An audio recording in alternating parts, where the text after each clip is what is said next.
I'm showing you how to make a brownie oatmeal mug cake. I'm using 1.5 tablespoons of peanut butter. Then I'm going to take 1 tablespoon of maple syrup. And now I'm going to add 4 tablespoons of milk. Now I'm going to take 3 tablespoons of oats and add 1/2 teaspoon of baking powder. I will add 3/4 tablespoon of.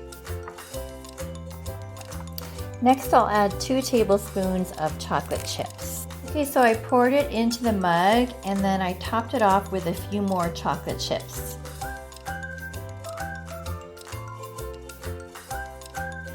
I need some vanilla ice cream.